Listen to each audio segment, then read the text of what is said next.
Well, hey there, I'm Daniel, the Low Budget Outdoorsman, and this is the deck for my 10-foot John boat.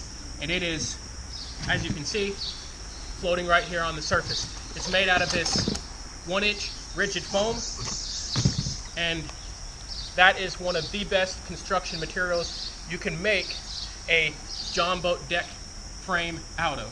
And this is why. I am flipped it over to give it a little bit more stability, as it's obviously not very stable outside of the boat.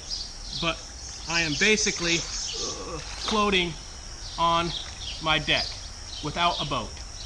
It's just about a couple inches below the surface right here, and it's not the easiest thing to sit on when it's not in the boat.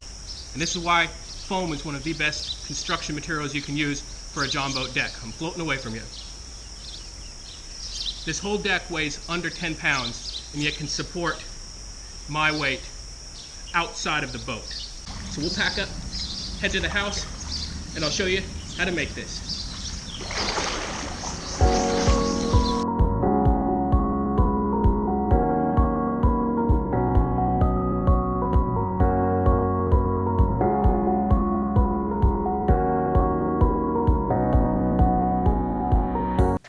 Well, hey there, we're back at the house, and this here is my little John boat.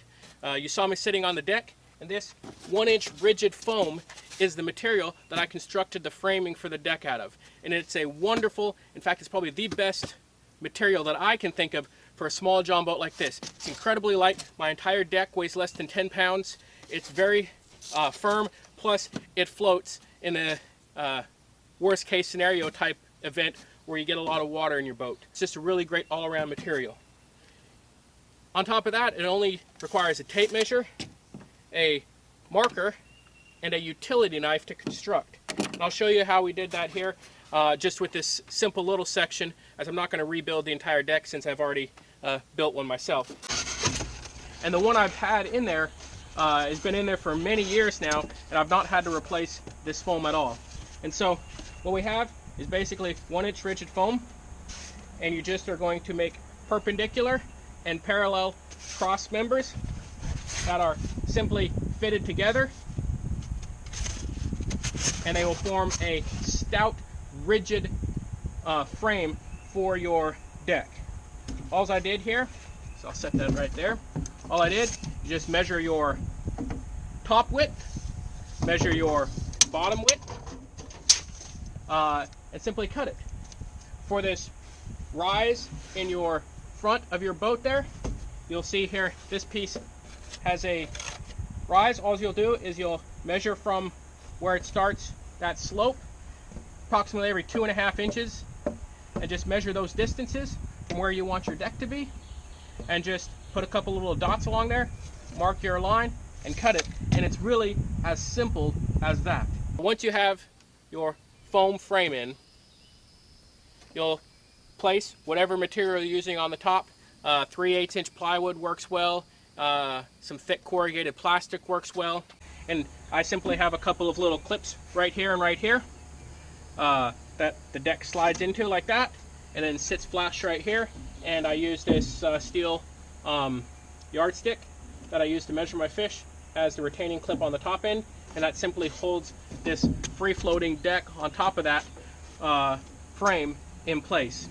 It's been a really efficient, a really inexpensive, and a really a perfect scenario setup for this little John boat. And it would work on a larger John boat either. If you have a bigger deck, as long as you keep your support members fastened together like this every so many inches, it'll still be fine. It's probably going to be just as inexpensive, if not cheaper, than a lot of other ways you could do this, because one of these sheets of 1-inch rigid foam, 4x8 foot sheet, at the local hardware store costs less than $20. And it lasts a long time. It doesn't rot. It doesn't get waterlogged, this type of foam. It's just a really great material for a John boat decking without adding very much weight at all. Like I said, less than 10 pounds completely for the whole thing, and most of that's in the top plate that sits over top of it. Hope you've enjoyed this. I hope this has been something for you to think about in how to frame a deck for a John boat with rigid foam sheathing. Until next time, I'm Daniel, the Low Budget Outdoorsman. God bless.